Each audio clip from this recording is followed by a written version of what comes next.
भगवान श्री कृष्ण जी के अनन्य भक्तों को अनंत सादर प्रणाम। आओ आज दिनांक 21 जून 2024 यानी कि अंतर्राष्ट्रीय योग दिवस पर हम श्रीमद् भगवत गीता के अध्याय 2 के श्लोक 35 का ज्ञान अमृत का मंथन कर आनंद पूर्वक ग्रहण करें। शुरुआत करते हैं हम लोग हरि भक्ति के साथ, नाम जाप के साथ। ओम नमो भगवते वासुदेवाय नमः। ओम नमो भगवते वासुदेवाय नमः। मूल भाषा में भयाद्रणादुपरतं मंस्यन्ते त्वां महारथा येषां च त्वं बहुमतो भूत्वा यास्यसि लाघवम्।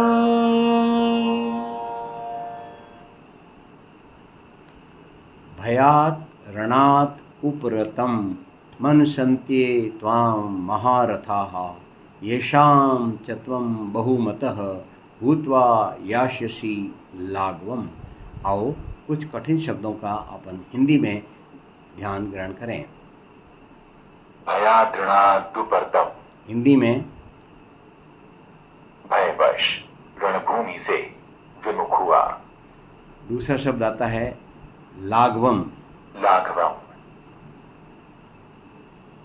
तुच्छता को। तो क्या इसका मतलब है, आओ अपन मराठी में समझते हैं। मराठी महारथी योद्धा, तुला वाटणाऱ्या भीतीमुळे सगळे रणभूमी सोडून पळणारा पळपुटा असे तुला म्हणतील. जे लोक तुझा आदर करतात तेच तुला तुच्छ लेखतील. आओ अब हम मानते हैं कि ये रणभूमि क्या है। ये रणभूमि आपका अपना शरीर है। इसी शरीर को श्रीमद् भगवत गीता के अध्याय 13 में श्लोक 1 और 2 में भगवान श्री कृष्ण जी और अर्जुन के संवाद में स्पष्ट किया गया है कि आपका ईश्वर से सीधा संबंध है और आपका शरीर वह क्षेत्र है जहाँ आपका कार्य क्षेत्र है, और इस कार्य क्षेत्र के अंदर आपका मन, बुद्धि, आत्मा और अर्धचेतन मन ये जागृत अवस्था में अवस्थित हैं। ये जीवित हैं और इनके द्वारा आपका ये जो समय जन्म और मृत्यु के बीच में है, इसमें आपको कार्य करना है। तो आपकी कर्म भूमि आपको स्पष्ट हो गई और उसके अंदर रण। अब रण किस बात का है? रण इस बात का है कि जो भी बाधाएं आपको अपने हरि भक्ति से दूर करती है, उन बाधाओं को हटाना आपकी जिम्मेदारी है।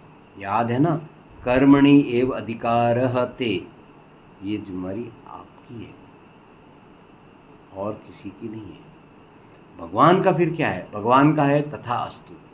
तथा अस्तु में आप पाएंगे कि आप उसको हटाने की कोशिश करेंगे बाधाओं को, तो भी भगवान का आशीर्वाद आपके साथ में, और आप न भी हटा करके उसके साथ ही उसके भय से, डर से जीते रहेंगे, तो भी भगवान की तरफ से आपको तथास्तु है, क्योंकि आपका जीवन आपकी जिम्मेवारी है।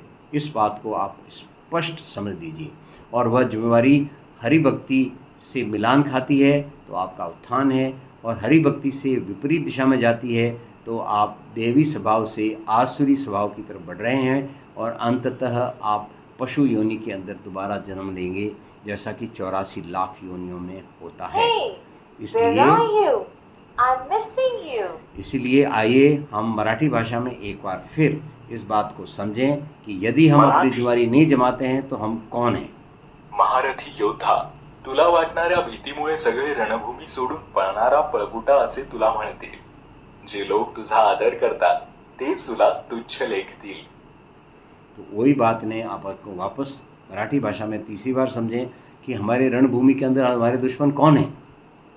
ये जो महाभारत का युद्ध है, जो द्वापर युग के अंत में हुआ था, वह एक प्रतीकात्मक है।